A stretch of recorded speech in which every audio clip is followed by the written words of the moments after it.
I think since we've gotten Braun back, we haven't been as organized offensively.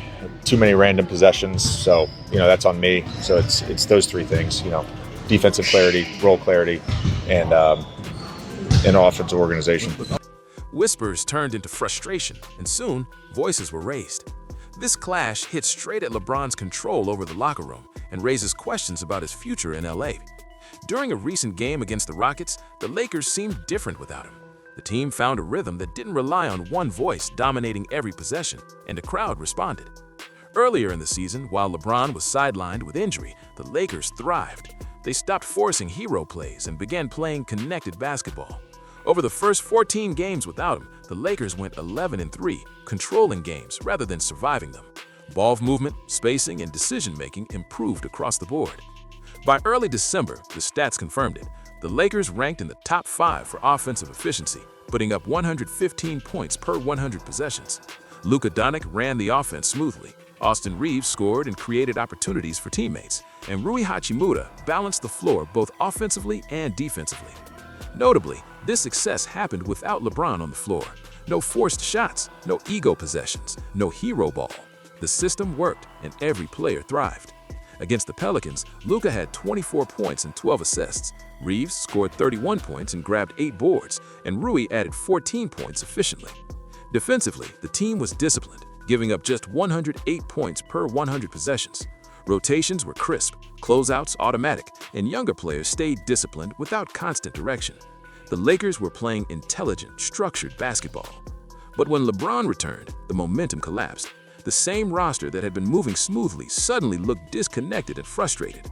Defensive ratings jumped from 108 to 117.8 points per 100 possessions. And in 6 games following his return, the team went 2-4. Advanced stats highlight the impact. LeBron. Why do you think your team was unable to execute the things that it was tasked with? Because we don't care enough right now. And that's the part that bothers you a lot. 2 minutes. LeBron's presence became a net negative despite individual scoring. This led to J.J. Redick's public call-out. Behind closed doors, the coach forced accountability and professionalism over comfort, something rarely done with LeBron. The Lakers' culture has long struggled under fear. Players hesitate to challenge him, even in obvious situations. In contrast, Luka Doncic arrived in LA and immediately stabilized the locker room. He embraced the system, led by example, and lifted teammates without drama. Redick's public stance reinforced that professional standards matter even when confronting an untouchable superstar. Fans and media are starting to notice the contrast. While LeBron's presence can cloud decision-making and erode accountability, Luka's influence is restoring structure and focus. Offensively, spacing and ball movement improved. Defensively, rotations tightened and effort returned. The Lakers now face a choice: continue centering the team around a 41-year-old superstar clinging to past glory, or pivot fully, make Luka the cornerstone, demand accountability, and allow the real leadership to guide the team. Survival depends on making that choice. The real story here isn't just about one superstar clashing with a coach. It's about the fragility of a team culture built around fear and the consequences of letting comfort replace accountability. The Lakers have spent years tiptoeing around LeBron, prioritizing optics and legacy over structure, effort, and consistency. And for decades, that worked because the results on the floor were often enough to mask the dysfunction. But the current roster, with young talent and high-potential pieces like Luka Doncic and Austin Reeves, has proven that structured basketball doesn't need to revolve around a single ego. The contrast is striking. Luka Doncic walks into a locker room, a newcomer in a city obsessed with star power, and immediately earns respect, not through theatrics, hype, or social media clout, but through performance and professionalism. Every possession. It's a matter of making the choice. And too often we have guys that don't want to make that choice. And it's pretty consistent who those guys are. And so Saturday's practice, I told the guys, it's going to be uncomfortable. The meeting is going to be uncomfortable. I'm not doing another 53 games like this. Pre-game, you mentioned a stretch in March of last season where you thought maybe this was a little similar, or at least the feeling of it was similar. Was there anything that you recall that your team did to get out of it? To kind of get the momentum back that could be replicable in this situation? Yeah, I mean, I think every group is different, and the circumstances of trying to get out of it, I think, are different. But struggles to assert itself. It's a paradox. The best player in the world in isolation can sometimes be the biggest obstacle to building a championship-ready team. And yet, LeBron's media machine ensures that this story is rarely told in full. Highlight reels, charity work, social media clips, and endless discussions about the King's greatness dominate public perception. Few see the quiet deterioration happening behind the scenes, and fewer still understand how it affects the team's potential.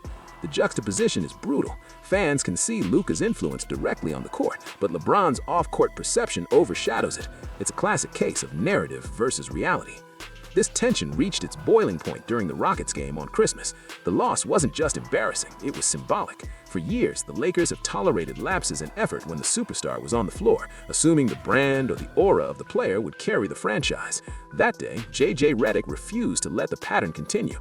The press conference wasn't an emotional outburst, it was calculated. Every word, every pause, every tone was a message. Professionalism matters, standards are non-negotiable, and for once, that message wasn't being filtered or softened. The reaction from players revealed the depth of the culture problem. DeAndre Ayton laughing after Redick's statement wasn't harmless. It was fear, discomfort, and acknowledgement of the hierarchy that has long dictated the Lakers' internal dynamics. Even teammates closest to LeBron feel the pressure not to speak up. When fear is institutionalized, talent alone cannot overcome dysfunction. That is why Luka Doncic represents more than just a new star. He represents a potential cultural reset. Luka's arrival isn't just about stats, it's about mindset. Unlike many players who arrive in LA and get absorbed into the media circus, Luka prioritizes execution. He doesn't demand the ball for the sake of visibility. He doesn't insist on dominating press conferences or social media debates. Instead, he elevates everyone around him. Austin Reeves, Rui Hachimura, and even role players see structure and purpose restored in practice, in rotations, and on the court. That consistency breeds confidence. Players move without hesitation because the system works. They understand their roles, and for the first time in years, they can play freely within a framework that rewards team-first thinking. This isn't just theory. The numbers from games before and after Luka's arrival tell the story clearly. Offensive efficiency spikes, spacing opens up, and players hit higher percentage shots. Defensively, effort improves, rotations tighten, and the team's defensive rating climbs. For fans who remember the Lakers struggling with half-hearted rotations, sloppy closeouts, and defensive lapses, this is a refreshing change, and the difference is stark compared to the chaos that reemerges when LeBron steps back into the lineup. What makes this situation particularly fascinating is how it reflects a larger shift in the NBA. In the modern era, player empowerment often collides with team structure. Superstars like LeBron are not just players, they are brands, influencers, and quasi-executives.